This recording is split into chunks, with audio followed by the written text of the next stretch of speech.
Hi, my name's Bronwyn Bancroft and I'm a Bundjalung artist, and I currently live on country in the Bundjalung Nation at Upper Main Arm, and I have a studio at Byron Bay.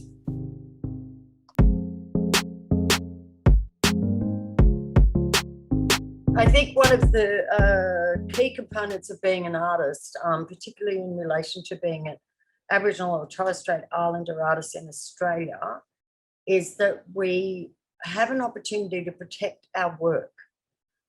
We have an opportunity to make sure that we are responsible for the work that we are creating and taking to a wider world.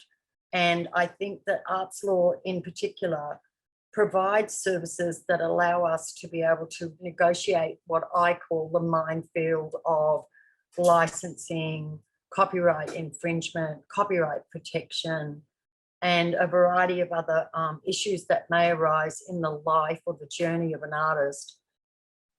Having been a practicing artist now for, well over 38 years, one of the key components that I always try to impress on Aboriginal and Torres Strait Islander artists is that inadvertently the Australian legislation has offered us a property right, that this is an actual property right that you can transfer to your children and your grandchildren.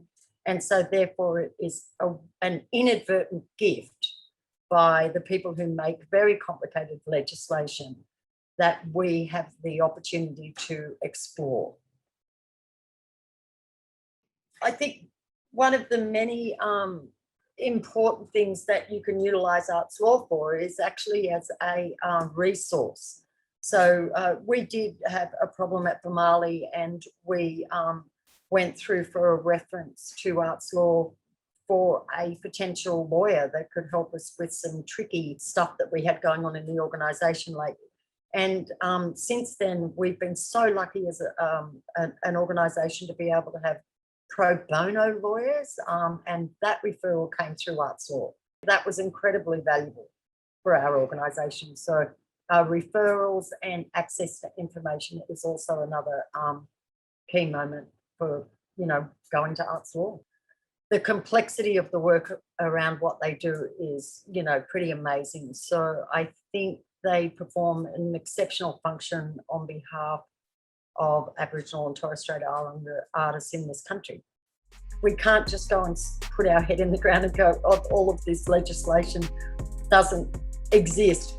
It actually is helpful for Aboriginal and Torres Strait Islander artists to know more about all of these services that exist within the arts law framework.